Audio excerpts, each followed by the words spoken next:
guys, this is Precious and welcome to my channel. Hi everyone, welcome back to my channel, and as promised, I'm going to give you part 2 of the conversion program. So just for a recap, on part 1 I discussed about the steps on how you would be able to look for a school that offers the conversion program. It might be Murdoch University or Edith Cowan University in Perth or Deakin University in Melbourne. So after you have confirmed with the school and your application had been accepted, you would need to pay your tuition fee through online banking or whatever payment services that the school provided for you to be able to wire them the money for your first semester. So after which you will receive a confirmation of enrollment from the school, and you will use that in order to process your subclass 500 visa here in Australia. So if you want to have an in-depth discussion of those steps, you can go ahead and watch the part 1 of the conversion program that I have discussed in my vlogs. Anyway, let's start with the part 2.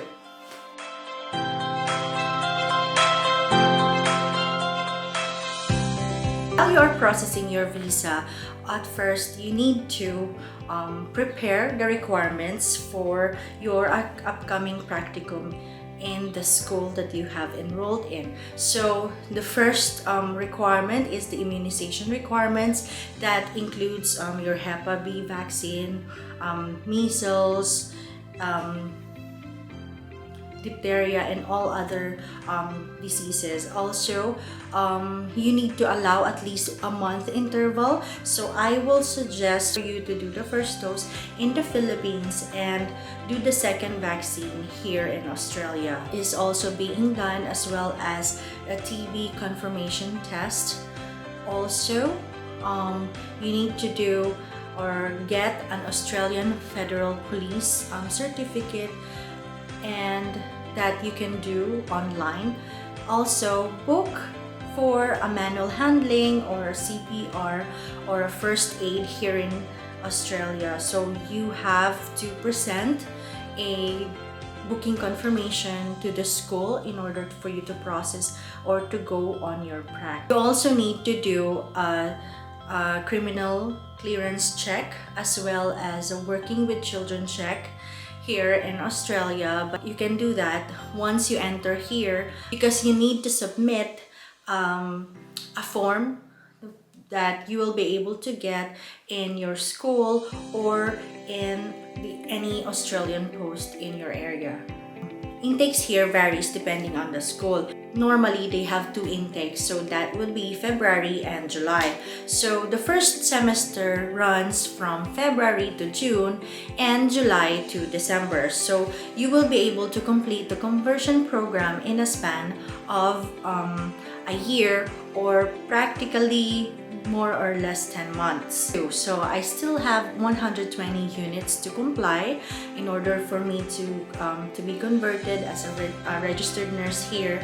So I divided the 8 subjects or 8 units into 2 for each of the semesters. So I took culture and health, professional nursing practice, Australian healthcare system, as well as communication skills for nurses and midwives during the first semester. During the second semester, I took mental health and illness, law and ethics in health, nursing practice 6, as well as clinical science 3.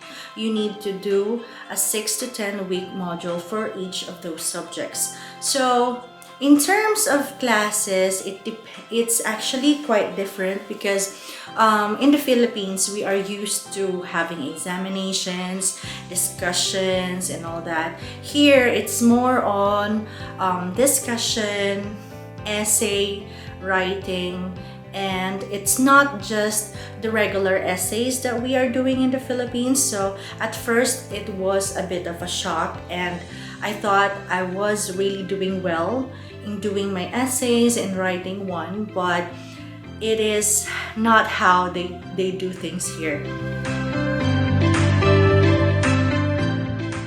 My experience in doing the assignments, at first it is very difficult because it's not how we do essays. So I thought I was really doing well in writing my essays back in the Philippines, but when I have it checked, I got a really low grade on the first assignment. So I was kind of heartbroken, but you know, we Filipinos, we thrive and we do our best for us to improve, and happily I was able to get the hang of it. So yeah, yun. I was able to somehow excel. Essay writing here is very different from what we are regularly doing in the Philippines. So here you need to have referencing. So in ECU, we are using APA referencing. Whenever you write something, you have to back it up with an evidence-based guideline or a peer-reviewed article. So for example, you say something like health is wealth. So you need to back it up and look for a peer-reviewed material that have investigated, that have evidences that will really proves that health is wealth. Essays here, we have required number of words. Also, you need to really be careful in doing your essays because you might end up plagiarizing someone's work. In ECU, we have this platform where we can check the similarity of our work in comparison with all other work across the world. So each unit required us to submit 2 to 3 essays and do the examination at the end of the subject. After finishing the modules for 6 to 10 weeks during my first semester, I was able to do a prac in Joondalup Hospital for 3 weeks. For you to be able to go on prac, you need to fulfill your requirements first. So your immunization requirements should be completed. Also, you should be able to receive your Australian Federal Police as well as your Working with Children check ID and your criminal clearance ID. So also you need to have a quantiferon test for you to be able to go and push through with the practicum. We also do OSCE or the OSCE before we go to prac. Once you complete your subjects on the second semester, you would then be needing to go for another practicum. So the next practicum would be for about 4 weeks. So with me, I had a 4-week prac in Royal Perth Hospital, and it was really a great experience because we were able to handle our own patients independently. But of course, if you would like to, if you have some like confusions, all you need to do is ask.